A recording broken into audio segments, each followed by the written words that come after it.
Hello प्यारे बच्चों, आप सभी लोगों का आपके अपने यूट्यूब चैनल सिद्धांत एकेडमी में स्वागत है। देखिए, हम एक कंप्लीट कोर्स की सीरीज स्टार्ट करने वाले हैं जिसमें आप क्लास 10th के मैथ को पढ़ेंगे।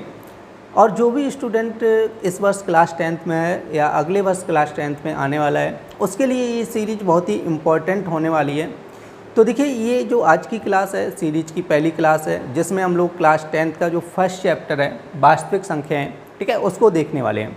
और ये देखिए, फर्स्ट चैप्टर की जो पहली एक्सरसाइज है फर्स्ट है, ठीक है, उसके कुछ क्वेश्चनों को आज हम लोग देखेंगे। तो क्लास को स्टार्ट करने से पहले जिन लोगों ने अभी तक चैनल को सब्सक्राइब नहीं किया है, कृपया वो लोग चैनल को सब्सक्राइब कर लें और ज़्यादा से ज़्यादा शेयर करें जिससे कि ज़्यादा से ज़्यादा लोग जुड़ सकें। तो ज़्यादा टाइम ना वेस्ट करते हुए करते हैं आज की क्लास को स्टार्ट। देखिए, एक्सरसाइज को सॉल्व करने से पहले हम लोग सबसे पहले देखेंगे कुछ संख्याओं के बारे में, ठीक है। परमेय अपरमेय के बारे में हमें सबसे पहले समझना होगा, क्योंकि देखिए ये तो जो फर्स्ट एक्सरसाइज है इसमें तो ज़्यादातर परमेय अपरमेय के बारे में पूछा नहीं है, लेकिन इसकी जो सेकेंड एक्सरसाइज है उसमें क्या है कि परमेय अपरमेय के बारे में पूछा गया है, ठीक है। क्योंकि जब तक आप लोगों को परमेय और अपरमेय के बारे में पता नहीं होगा तब तक उस एक्सरसाइज को नहीं कर पाओगे, क्योंकि उसमें पूछा जाएगा जैसे √2 है परमेय है, आप प्रूव कीजिएगा, या आप √2 अपरमेय है इसको प्रूव कीजिएगा, ठीक है। तो इस टाइप से क्वेश्चन आपके सेकंड एक्सरसाइज में आने वाले हैं, ठीक है। तो फर्स्ट एक्सरसाइज में तो नहीं आएंगे, बट हम लोग क्या करेंगे, सबसे पहले हम लोग संख्याओं के बारे में समझेंगे, ठीक है। तो सबसे पहले हम लोग देखेंगे संख्या ग्राफ, संख्या ग्राफ। देखिए, संख्या ग्राफ को देखेंगे तो उसमें संख्याओं को दो टाइप से डिवाइड किया जाता है, ठीक है। नंबर एक होता है आपकी वास्तविक संख्या। क्या होता है? वास्तविक संख्याएं, वास्तविक संख्याएं, क्लियर। आपका दूसरा होता है काल्पनिक संख्याएं, काल्पनिक संख्याएं, क्लियर। पहला क्या होता है? वास्तविक संख्याएं, ठीक है। दूसरा क्या होता है? काल्पनिक संख्याएं। तो देखिए, सबसे पहले हम लोग समझते हैं काल्पनिक संख्याएं किससे कहते हैं। जैसे कोई भी संख्या हो आपकी √ के अंदर लिखी हो और माइनस चिन्ह लगा तो उसको क्या बोला जाएगा? काल्पनिक संख्या बोला जाएगा। जैसे माइनस का √2, इसको क्या बोला जाएगा? काल्पनिक संख्या बोला जाएगा, समझे। अब जैसे कहीं पे माइनस का √ जैसे 5 लिखा है, माइनस का √7 लिखा है, ठीक है, तो इसको क्या बोला जाएगा? काल्पनिक संख्या बोला जाएगा, समझे। क्योंकि देखो, √ से अंदर आप माइनस चिन्ह को कभी बाहर नहीं निकाल सकते, समझे, क्योंकि माइनस चिन्ह √ के बाहर नहीं आएगा, सही। तो इसलिए इसको हम लोग क्या बोलते हैं? काल्पनिक संख्या बोलते हैं।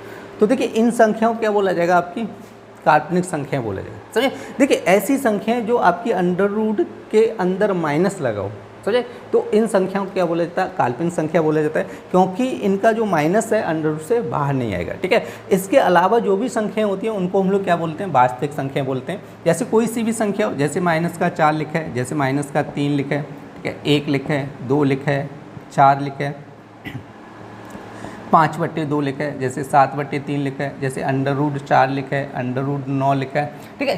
कोई सी भी संख्या XYZ कोई सी भी संख्या हो उसको हम लोग क्या बोलते हैं? वास्तविक संख्या बोल देते हैं, समझे।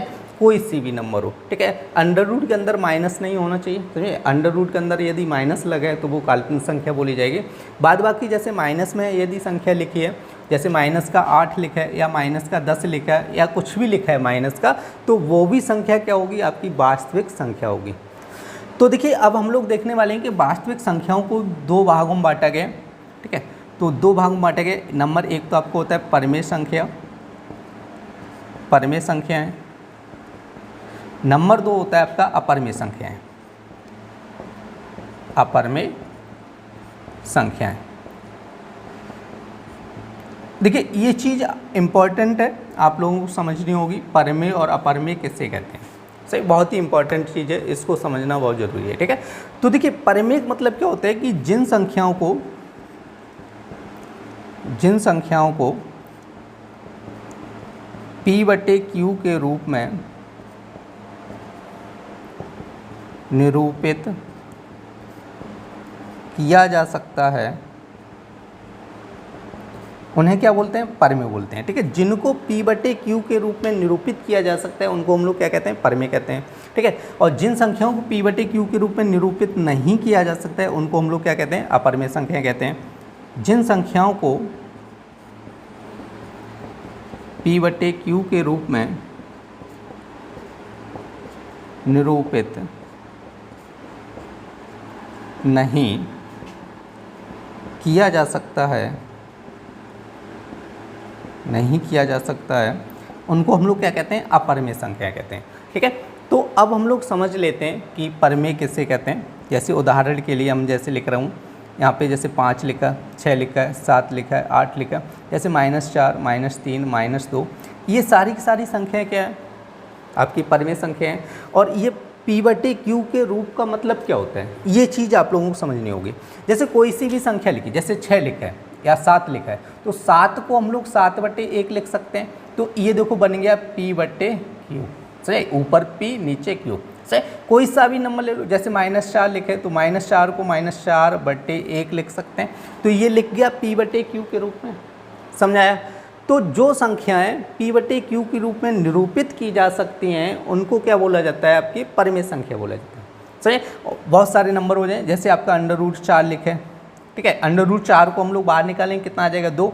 जैसे √9 लिखे तो 9 को कितना निकालेंगे बाहर, आपका ये भी कितना हो जाएगा, आपका 3 हो जाएगा। तो 3 को 3/1 लिख सकते हैं। जैसे कहीं पे आपका लिखा है 5/2, जैसे 4/3, जैसे 7/4 लिखा है। तो ये सारी की सारी संख्याएं क्या बोली जाएंगी, आपकी परिमेय संख्याएं बोली जाएंगी, समझे। तो इनको परिमेय बोला जाएगा, तो अपरिमेय किसको बोला जाएगा, देखते हैं उदाहरण। तो देखिए ऐसी संख्याएं, जैसे आपका √3 लिखा है, √5 लिखा है, √7 लिखा है। तो देखिए 3 को बाहर निकाला जा सकता है अंडर से, मतलब वही। तो 3 को अंडर से बाहर नहीं निकाला जा सकता है। जैसे 5 को निकाला जा सकता है, 5 भी बाहर नहीं आ सकता है, 7 भी नहीं आ सकता है, समझे। जैसे आपका 11 हो गया, 13 हो गया, ठीक है, 11 हो गया, जैसे √13 हो गया। ये ऐसी संख्या है कि जिनको अंडर से बाहर नहीं निकाला जा सकता है, इसलिए इनको क्या बोला जाएगा, अपरिमेय संख्याएं बोला जाएगा। जैसे √16 आ जाए, कितना आ जाए, √16 आ जाए, ठीक है। तो जैसे अंडर आपका 25 आ जाए, तो इनको क्या बोला जाएगा, परिमेय संख्या बोला जाएगा, सही। इनको क्या बोला जाएगा, अपरिमेय संख्या बोला जाएगा। आप लोग ध्यान रखना है कि ऐसी संख्याएं जो अंडर से बाहर नहीं निकाली जा सकती हैं उनको क्या बोला जाता है, अपरिमेय संख्या बोला जाता है, समझाया। तो एक उदाहरण और देखना है, जैसे कहीं पे लिखा है आपका 2.3 लिखा है, तो अब आप लोग बताओ इसको क्या बोला जाएगा, परिमेय या अपरिमेय बोला जाएगा। तो देखिए यहाँ पे क्या है कि एक अंक बाद पॉइंट लगे, तो इसको ऐसे लिखो, आप 2.3/1 कर लो। और आप लोगों को पता है पॉइंट हटाना होता है तो क्या करना होता है, 0 बढ़ाना होता है। तो इसको हम लोग लिख सकते हैं 23/10, कितना लिख देंगे, 23/10। तो ये क्या बन गया, P/Q के रूप में लिख गया, सही। तो इसको क्या बोला जाएगा, परिमेय बोला जाएगा। जैसे कहीं पे लिखा है 1.37 लिखा है, ठीक है। तो 1.37 लिखा है, तो इसको क्या बोला जाएगा, ये भी परिमेय संख्या होगी। ध्यान रखना है कैसे परिमेय होगी, देखो इसके नीचे 1 मान लो, अब इसका पॉइंट हटेगा, तो पॉइंट कितने अंक बाद लगा, 1, 2 अंक बाद लगा है, तो 2 0 बढ़ा देने, 137 कितना हो जाएगा, 100 हो जाएगा, समझे। अब ये बन गया 137/100, मतलब P/Q, समझे। तो इसको क्या बोला जाएगा, परिमेय बोला जाएगा। अब इसी तरह हम लोग देख रहे हैं, जैसे कहीं पे लिखा है 5 दशमलव, जैसे 3 3 3 और ये डॉट लगा है, सही। ये क्या लगा है, डॉट। अब इसको क्या बोला जाएगा, अपरिमेय संख्या बोला जाएगा। अपरिमेय क्यों बोला जाएगा, इसको P/Q के रूप में प्रदर्शित नहीं किया जा सकता है। अब आप लोग कहोगे इसका भी पॉइंट हटा दो।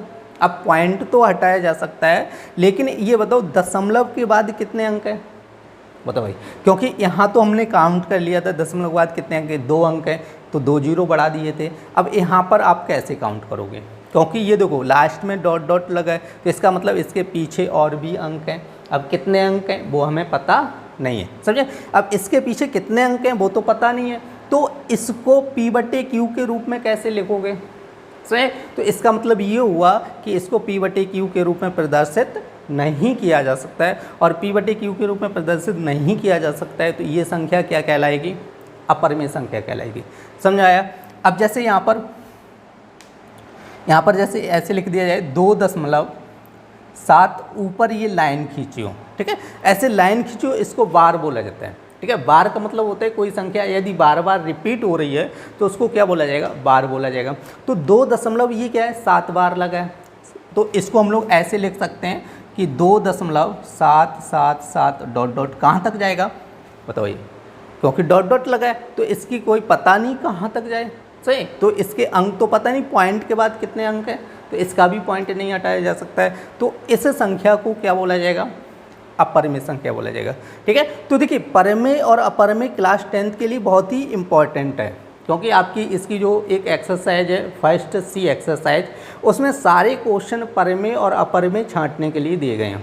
समझे, सभी क्वेश्चन क्या है, आपको छांटना है कि कौन सा परमेय होगा, कौन सी अपरमेय होगी संख्या। ठीक है, तो आप लोग पहले तो ये समझना है, ठीक है, किसको मतलब P/Q के रूप में प्रदर्शित किया जा सकता है, किसको नहीं किया जा सकता है। ठीक है, ऐसी संख्याएं जो अंडर रूट के बाहर नहीं आ सकती हैं वो सभी की सभी क्या बोली जाएंगी, अपरमेय संख्या बोली जाएंगी। उम्मीद करते हैं आप लोगों की ये सारी चीज़ें क्लियर हो गई होंगी, और क्लियर हो गई हों तो आप लोग स्क्रीनशॉट ले सकते हैं। तो देखिए बच्चों, अभी हम लोगों ने परमेय और अपरमेय के बारे में समझा था। देखिए परमेय को भी क्या किया गया, दो भागों में बांटा गया। तो अब हम लोग देखते हैं परमेय संख्याएं। परमेय संख्याएं, देखिए परमेय को भी दो भागों में बांटा गया। ठीक है, दो भाग कौन कौन से हो जाएंगे, नंबर एक तो आपका हो जाएगा पूर्णांक, पूर्णांक, और दूसरा हो जाएगा भिन्न। ठीक है, भिन्न। ठीक है, पूर्णांक और क्या होता है, भिन्न होता है। समझे, अब देखो पूर्णांक किससे कहते हैं, जैसे कोई भी वैल्यू, देखो शॉर्ट में मैं लिखे दे रहा हूँ। ठीक है, इसको बोले जाते हैं पूरा अंक। अब पूरा अंक कहीं लिखा नहीं मिला हुआ, ध्यान रखना है, नहीं तो कोई पूछे पूरा अंक बोल दो। देखो पूरा अंक आप लोगों को समझाने के लिए बता रहा हूँ, पूरा अंक का मतलब ये हो जाता है जैसे कोई भी संख्या लिखी है, जैसे यहाँ पे 5 लिखे हैं। ठीक है, तो ये तो पूरा हो गया। यदि हम लोग इसमें 2 का भाग कर दें तो 5 पूरा रहा, बताइए आधा हो गया। जैसे कहीं पे 4 लिखे हैं तो 4 तो पूरा है, 3 का भाग कर देंगे तो फिर तो पूरा रहा नहीं। ठीक है, जैसे कहीं पे 7 लिखे हैं, 7 में यदि हम लोग 4 का भाग कर देंगे तो ये पूर्णांक नहीं रहेगा। ठीक है, फिर क्या बन जाएगा, ये भिन्न बन जाएगा। समझे, यदि कोई भी संख्या P/Q के रूप में लिखी है तो उसको क्या बोला जाता है, भिन्न बोला जाता है। किस रूप में लिखी है, P/Q के रूप में, ध्यान रखना है। कोई संख्या यदि P/Q के रूप में लिखी है तो उसको क्या बोला जाएगा, भिन्न बोला जाएगा। समझ आया, जैसे आपका 5/2 हो गया, 4/3 हो गया, जैसे आपका 7/4 हो गया, ये सभी की सभी क्या है, भिन्न है। तो अब हम लोग बात करते हैं पूर्णांक की। पूर्णांक की मतलब हो जाएगा कि जिसमें किसी भी संख्या का भाग ना दिया जाए। जैसे आपका जीरो के बाद क्या है, 1 2 3 डॉट डॉट, ये कहाँ तक जाएगा, प्लस इनफाइनाइट। जीरो से इधर आएंगे तो ये -1 -2 -3 डॉट डॉट, ये भी कहाँ जाएगा, माइनस इनफाइनाइट तक जाएगा। समझे, तो देखो जीरो के इधर, अब देखो इन संख्याओं में किसी का भी भाग जा रहा है, जैसे 1 है 2 है 3 है, इसमें किसी का भी भाग दे रहे हैं हम लोग, नहीं दे रहे हैं। समझे, यदि इसमें हम लोग भाग देंगे तो वो आपका पूर्णांक नहीं रहेगा, वो क्या बन जाएगा, समझे, भिन्न बन जाएगा। क्लियर हुआ कि नहीं हुआ, समझे। जैसे यहाँ से कोई संख्या उठाओ, जैसे 15, अब 15 में आप 7 का भाग कर दो तो ये क्या बन गया, भिन्न बन गया, फिर तो ये पूर्णांक नहीं रहा। समझाया। तो देखिए अब पूर्णांक को भी क्या किए गए, दो टाइप से डिवाइड किया गया। देखो जीरो के इधर की जो संख्या है वो कैसी हैं आपकी, प्लस में है, कैसी हैं, प्लस की हैं, तो इनको बोला जाए धनात्मक पूर्णांक। क्या बोला जाए, धनात्मक पूर्णांक, क्योंकि प्लस की संख्या है तो प्लस को क्या बोला जाता है, धनात्मक बोला जाता है। अब जीरो के इधर कैसी संख्या है आपकी, माइनस की संख्या है, तो इनको क्या बोला जाएगा, ऋणात्मक पूर्णांक बोला जाएगा। क्या बोला जाए, ऋणात्मक पूर्णांक। अब देखो जो शून्य होता है वो तो ना तो उस पर माइनस होता है ना ही प्लस चिन्ह होता है, तो इसके लिए शून्य को क्या किया गया, अलग रखा गया। समझ आया। तो देखिए धनात्मक पूर्णांक का मतलब क्या होता है कि जो आपकी प्लस की संख्याएं होती हैं उनको क्या बोला जाता है, धनात्मक पूर्णांक बोला जाता है। ऋणात्मक पूर्णांक का मतलब क्या होता है, जो माइनस की संख्याएं होती हैं उनको क्या बोला जाता है, ऋणात्मक पूर्णांक बोला जाता है। सही। और जो जीरो होता है उसको ना तो प्लस माना जाता है उस पर, ना ही माइनस माना जाता है, इसलिए शून्य को क्या किया गया, अलग कर दिया गया। ठीक है, तो इस टाइप से पूर्णांक कितने टाइप से हो जाते हैं, दो भाग या तीन भाग मान के चल सकते हैं, ऋणात्मक पूर्णांक, धनात्मक पूर्णांक और क्या हो जाएगा, शून्य हो जाएगा। तो देखिए ये जो धनात्मक संख्याएं हैं एक से लेके इनफाइनाइट तक की हैं, तो इनको आपकी प्राकृत संख्याएं भी बोला जाता है। ठीक है, प्राकृतिक संख्याएं भी बोला जाता है, ध्यान रखो। तो इनको क्या बोला जाता है, प्राकृतिक संख्याएं। ठीक है, नेचुरल नंबर। और नेचुरल नंबर या प्राकृतिक संख्याएं कहाँ से स्टार्ट होती हैं, 1 2 3 4 डॉट डॉट कहाँ तक जाती हैं, इनफाइनाइट तक, ध्यान रखना। तो धनात्मक पूर्णांक होता है उसको हम लोग क्या बोलते हैं, प्राकृतिक संख्याएं बोल देते हैं। और पहली प्राकृतिक संख्या क्या होती है, 1 होती है, फिर क्या होगी 2 3 4 ऐसे करके होती है। समझा। तो ये चीज़ रखना है। ठीक है, तो धनात्मक पूर्णांक या प्राकृतिक संख्या एक ही बात होती है। ठीक है, कोई अलग अलग बात नहीं होती है। अब देखो यहाँ पे क्या किया गया, जो धनात्मक पूर्णांक है उसको भी 4 भागों में डिवाइड किया गया। नंबर 1 तो हो जाता है सम, ठीक है, विषम, भाज्य, अभाज्य। ठीक है, अब देखो सम संख्याएं किसे कहते हैं? जो संख्याएं 2 से विभाज्य हों, ठीक है, उनको क्या बोला जाता है? सम बोला जाता है। जो संख्याएं 2 से विभाज्य हों उनको क्या बोला जाएगा? सम बोला जाता है। जैसे जिन संख्याओं में 2 का भाग चला जाए, देखो 2, 4, 6, 8, 10, ये सभी की सभी संख्याएं क्या है? आपकी सम है। डॉट डॉट हो जाएगा। इसके बाद भी बहुत सारी संख्याएं होंगी जिनमें 2 का भाग चला जाएगा। क्लियर कि नहीं? अब देखो विषम की बात करते हैं। विषम संख्याएं वो संख्याएं होती हैं जो संख्याएं 2 से विभाज्य ना हो। ठीक है, जो संख्याएं 2 से विभाज्य ना हो। देखो विभाज्य ना हो का मतलब ये होता है कि जिन संख्याओं में 2 का भाग नहीं जाएगा उनको क्या बोला जाता है? विषम संख्या बोला जाता है। ठीक है, तो कौन कौन सी हो जाएंगी आपकी? तो ये हो जाएंगी आपकी 1, 3, 5, 7 डॉट डॉट करके हो जाएंगी। समझे? अब देखो भाज्य की बात करते हैं। तो भाज्य संख्याएं किसे बोलते हैं? ठीक है, वे संख्याएं जो स्वयं और 1 के अतिरिक्त किसी अन्य संख्या से विभाज्य हों। देखो भाज्य का मतलब होता है कि वे संख्याएं जो स्वयं और 1 के अतिरिक्त किसी अन्य संख्या से विभाज्य हों तो उनको क्या बोला जाएगा? भाज्य संख्याएं बोला जाएगा। जैसे कोई भी संख्या होती है, जैसे यहाँ पे एक संख्या है 5 है। अब 5 में आप लोग चाहो तो 1 का भाग चला जाएगा। कितनी बार जाएगा? 5 बार जाएगा। क्लियर नहीं? अब 5 में यदि 5 का भाग दिया जाए तो भी चला जाएगा। कितनी बार? 1 बार चला जाएगा। जैसे कोई सी भी संख्या उठो, 13 में 1 का भाग चला जाएगा तो कितनी बार जाएगा? 13 बार जाएगा। अब इसी संख्या का भाग करेंगे तो भी 1 बार चला जाएगा। क्लियर कि नहीं? देखो कोई भी संख्या होती है वो स्वयं और 1 से क्या होती है? विभाज्य होती है। सही? किसी भी संख्या में स्वयं का मतलब होता है कि जैसे कोई संख्या है, उसी संख्या में उसी का भाग करेंगे तो भाग तो चला जाएगा। क्लियर कि नहीं? अब जैसे उस संख्या में हम लोग क्या करते हैं? 1 का भाग करेंगे तो भी चला जाएगा। तो देखिए स्वयं और 1 से तो सभी संख्याएं विभाज्य होती हैं, लेकिन क्या होनी चाहिए? किसी अन्य संख्या से विभाज्य हो तो उसको क्या बोला जाएगा? भाज्य संख्या बोला जाएगा। समझाया? अन्य का मतलब ये हो जाएगा किसी स्वयं और 1 के अलावा किसी दूसरी संख्या से विभाज्य हो तो उसको क्या बोला जाएगा? भाज्य बोला जाएगा। तो अब हम लोग देखते हैं भाज्य संख्या कौन कौन सी होती हैं। जैसे आपकी सबसे पहली जो भाज्य संख्या हो जाएगी वो 4 हो जाएगी। देखो 4 में 4 का भाग जाएगा, 1 का भी जाएगा, लेकिन 2 का भी 4 में चला जाएगा। समझिए? हमने बताया देखो स्वयं और 1 के अतिरिक्त किसी अन्य संख्या से विभाज्य होनी चाहिए, तो 4 हो जाएगा। 4 के बाद आपकी 6 हो जाएगी। ठीक है, 6 के बाद 7 नहीं होगी। 7 के बाद कितनी होगी? 8, 8 के बाद 9, 10, 11 भी नहीं होगी। उसके बाद 12 हो जाएगी, डॉट डॉट करके हो जाएगी। ठीक है, तो ये सभी संख्याएं क्या है? आपकी भाज्य संख्याएं।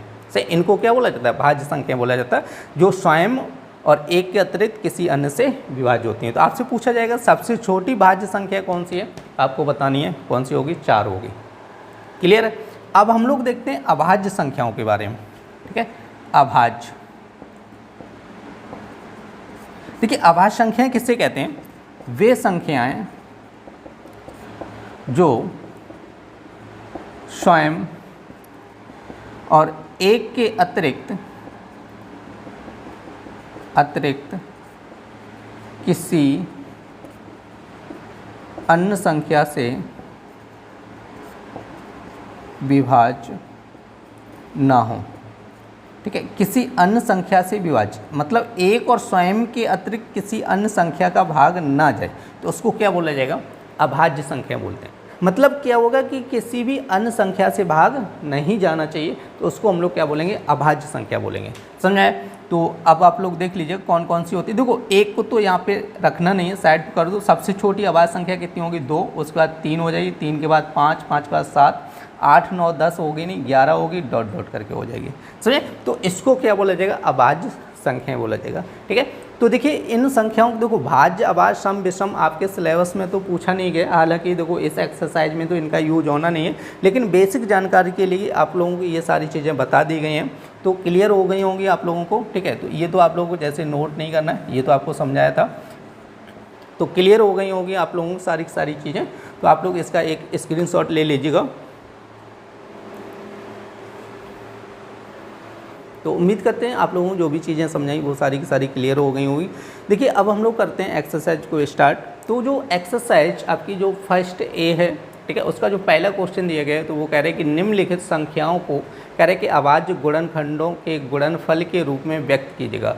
फर्स्ट दिया 140, 156, 3825 किया, 5005 दिए गए, 7429 दिए गए। तो ये 5 क्वेश्चन दिए गए और जो फर्स्ट क्वेश्चन दिए गए वो 2024 में पूछा भी गया है, ठीक है। तो कह रहे हैं कि अभाज्य गुणनखंडों के रूप में व्यक्त करना है, तो इसका जो फर्स्ट क्वेश्चन दिया गया वो दिया 140, समझे। तो हमें क्या करना है, इसके फैक्टर करने, ठीक है, फैक्टर करना है तो ध्यान रखना है 140 में। अब देखिए हम लोग क्या करें, 140 सबसे छोटी संख्या से भाग करना है। सबसे छोटा टेबल कौन सा होता है, 2। अब आप लोग देख लो 2 का भाग चला जाएगा, तो 2 का भाग जाएगा, 2 का भाग करो 14 में कितनी बार जाएगा, 7 बार जाएगा। अब देखो फिर 2 का चला जाएगा, 2 का भाग करो, ठीक है, कितना हो जाएगा यहाँ पर 35 हो जाएगा। अब देखो 2 का तो भाग जाएगा नहीं, तो 3 का जाएगा, 3 का भी नहीं जाएगा, 4 का भी नहीं जाएगा, तो 5 का करो, 5 सते 35 हो जाएगा। अब कितने का जाएगा, 7 का। तो देखिए भाग तब तक देना है जब तक यहाँ पर कितना ना आ जाए, 1 आ जाए, ठीक है। अब हम लोग क्या करेंगे, तो देखो इसको लिखना है 140 इक्वल टू, ऐसे लिखना है 140 इक्वल टू, अब देखो 2 कितनी बार आया, 2 बार आया, तो 2 की पावर 2 इंटू 5 कितनी बार, 1 बार, इंटू 7 कितनी बार, 1 बार।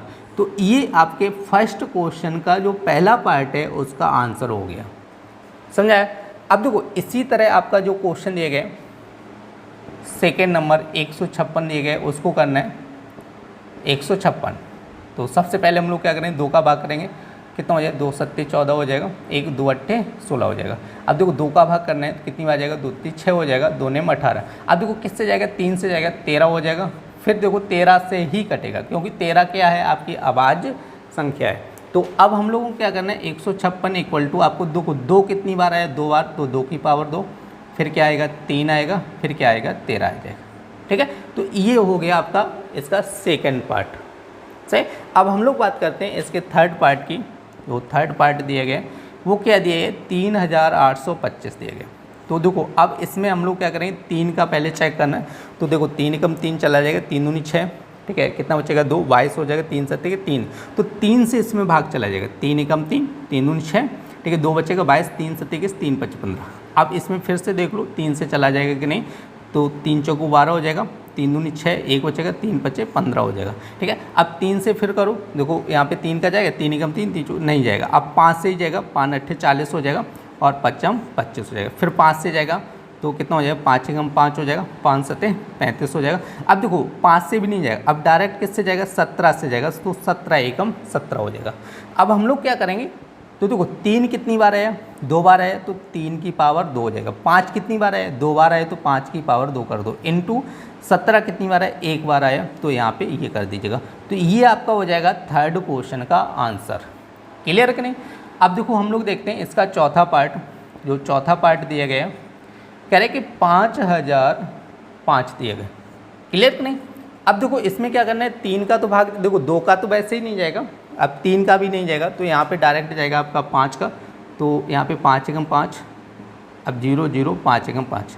अब देखो 5 का तो जाएगा नहीं, अब यहाँ पर डायरेक्ट आप लोग भाग दीजिएगा 7 का, तो 7 एकम 7 हो जाएगा, 3 बचेगा 30 हो जाएगा, 7 चौको 28 हो जाएगा, ठीक है, कितना बचेगा 2, तो 7 या 21, 143 आएगा। अब देखो इसमें आपका डायरेक्ट जाएगा 11 का भाग, 11 एकम 11, कितना बचेगा 3, 11 3 33। अब सीधा सीधा इसमें 13 का भाग जाएगा, 13 एकम 13। अब देखो यहाँ पे लिख लीजिएगा कितना हो जाएगा, 5 गुणे 7 गुणे 11 गुणे 13, समझा। तो देखिए ये जो था आपका चौथा क्वेश्चन था। आपका जो पाँचवा क्वेश्चन है वो आपके लिए होमवर्क, ठीक है, होमवर्क है। इसको क्या करना है, आप लोग सॉल्व कीजिएगा कॉपी पे, और आपका यहाँ पर एक व्हाट्सएप नंबर दे रहा हूँ 7078236247। इस पर आप लोग फ़ोटो खींच के सेंड कीजिएगा। तो देखिए आप लोग क्या करें, इसका स्क्रीनशॉट ले लें।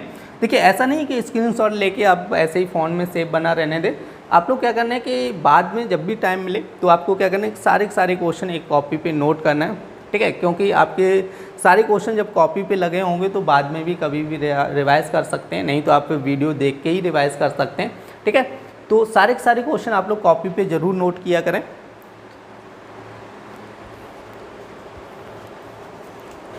तो देखिए हम लोगों ने अभी फर्स्ट क्वेश्चन कंप्लीट किया था, अब हम लोग देखने वाले हैं सेकेंड क्वेश्चन।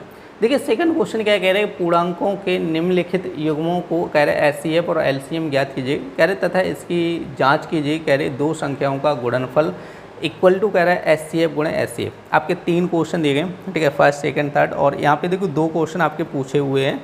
तो सबसे पहले जैसे आपका फर्स्ट क्वेश्चन करना है, कह रहे हैं 26 और कितना कह रहे हैं 26 और 91 कह रहे हैं। तो हमसे देखिए सबसे पहले कह रहे हैं कि एचसीएफ निकालना है और क्या निकालना है, एलसीएम निकालना है।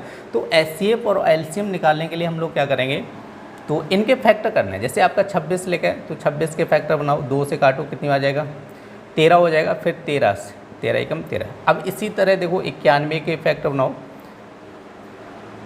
तो देखिए 3 से तो जाएगा नहीं, 7 से जाएगा 13 हो जाएगा, फिर 13 से जाएगा 13 एकम 13। तो देखिए जो 26 के फैक्टर बने 2 गुणे कितना बना 13, और 91 के जो फैक्टर बने वो कितना बना 7 गुणे 13 बना। क्लियर हुआ कि नहीं।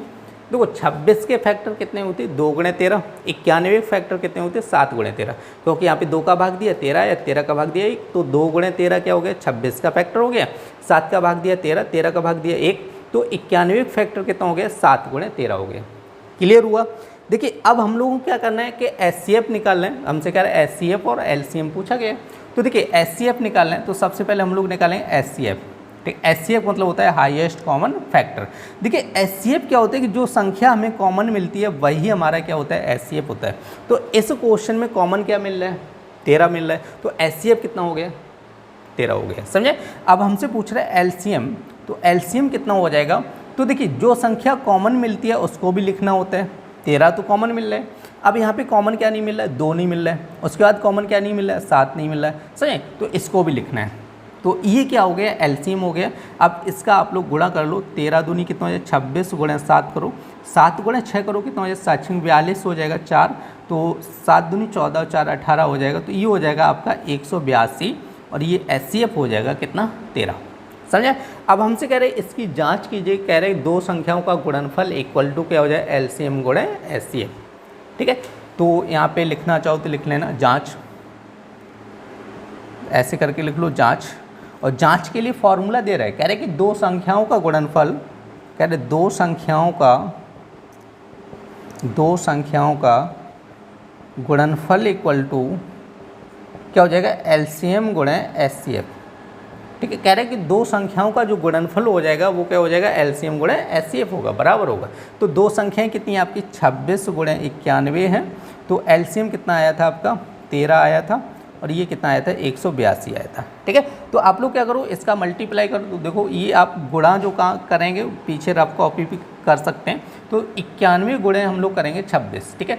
तो इसका सबसे पहले 6 का गुणा करेंगे, 6 एकम 6 हो जाएगा, 6 गुणे 9 करेंगे 54 हो जाएगा।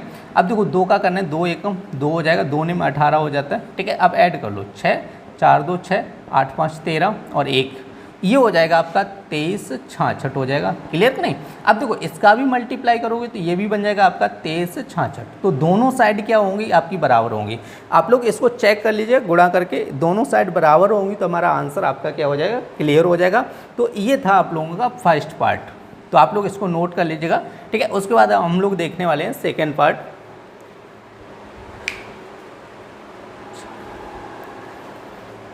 तो देखिए आपका फर्स्ट पार्ट तो हो गया था, अब हम लोग देखने वाले हैं सेकंड पार्ट। तो सेकंड पार्ट इसका क्या दिए गए, कह रहा है 510 और कह रहा है 92 और कितना कह रहा है और 92 कह रहा है। तो देखो 510 के आप लोग सबसे पहले फैक्टर बनाओ, तो फैक्टर बनाएंगे 2 का भाग करेंगे 2 बार जाएगा, 1 बचेगा 2 पंचे 10 हो जाएगा, 2 बचे 255 हो जाएगा। ठीक है, तो अब यहाँ पर देखो 3 से चला जाएगा, कितना हो जाएगा 3 8 24 3 25 15 हो जाएगा।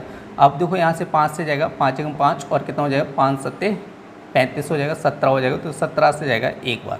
क्लियर करें। अब देखो 92 करना है, तो यहाँ पे आपका 2 से चला जाएगा, ठीक है 2 चौक 8 हो जाएगा और 2 छक 12 हो जाएगा, फिर 2 से जाएगा 23 बार जाएगा। अब 23 का भाग करना है तो 23 से कम 23 हो जाएगा। क्लियर। तो देखो 510 का जो फैक्टर बना वो 2 गुणे 3 गुणे 5 गुणे कितना बना 17 बना। क्लियर ना। और जो आपका 92 का फैक्टर बना है 2 गुणे 2 गुणे कितना बना 23 बना। समझे। तो अब हम लोगों को क्या निकालना है, सबसे पहले एचसीएफ निकालना है। तो एचसीएफ के लिए आप लोग ध्यान रखना, देखो दोनों संख्याओं में जो चीज़ कॉमन होगी वही हमारा एचसीएफ होगा। तो देखो इसमें कॉमन क्या आ रहा है, ओनली 2 आ रहा है, तो एचसीएफ कितना हुआ ओनली 2 हो गया। समझे। अब हम लोग क्या पूछा गया, एलसीएम पूछा गया। तो एलसीएम में देखो जो कॉमन आ रहा है उसको तो लिखना है, 2 कॉमन आया 2 लिखा। अब जो चीज़ कॉमन नहीं आ रही है उसको लिखो। कितना नहीं आ रहा है, 3 नहीं आ रहा है, 5 नहीं आ रहा है, 17 नहीं आ रहा है, ठीक है। उसके बाद फिर 2 नहीं आ रहा है, फिर कितना नहीं आ रहा है, 23 नहीं आ रहा है, ठीक। तो इन सब का क्या करना होगा, मल्टीप्लाई करना होगा। तो मल्टीप्लाई की जगह यहाँ पे देखो कितना हो जाएगा, 3 दूनी 6, 6 गुणा 5 करेंगे 30, और 30 दूनी कितना हो जाएगा, 60 हो जाएगा। देखो ऐसे गुणा करो, 3 दूनी 6, 6 गुणा 5 करो 30, और 30 दूनी कितना हो जाएगा, 60 हो जाएगा। अब 60 गुणा 17 गुणा 23 करना है।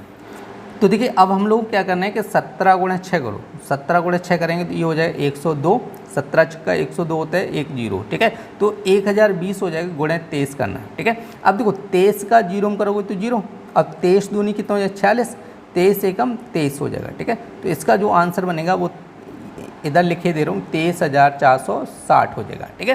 तो इसका जो एलसीएम बन रहा है वो कितना बन रहा है, 23,460 बन रहा है। तो अब हम लोगों को क्या करना है, इसकी जांच करनी है। तो यहाँ पे लिखना है जांच। तो जांच क्या होता है, आपका फॉर्मूला लिखें, 2 संख्याओं का गुणनफल, 2 संख्याओं का गुणनफल इक्वल टू क्या हो जाएगा, एलसीएम गुणा एचसीएफ, ठीक है। तो 2 संख्याएं कितनी है, 510 है, गुणा कितना है आपका 92, इक्वल टू एलसीएम कितना है आपका 23,460, गुणा कितना करना है 2। अब 2 का गुणा करो 0, 2 का 6 में करेंगे 12 हो जाएगा, 1 2 गुणा 4 करें 8 और 1 9 हो जाएगा, और 2 3 6 हो जाएगा, 2 दूनी 4 हो जाएगा, ठीक है। तो 46,920, जब इसका भी गुणा करेंगे तो 46,920 आ जाएगा, ठीक है। तो दोनों साइडें क्या होंगी, बराबर होंगी। यदि दोनों साइडें बराबर हैं तो इसका मतलब ये होगा कि हमारा आंसर सही है, ठीक है। तो आपका जो थर्ड क्वेश्चन है वो आप लोग क्या करना है कि ये होमवर्क के लिए है और आप लोग सॉल्व करना है, ठीक है।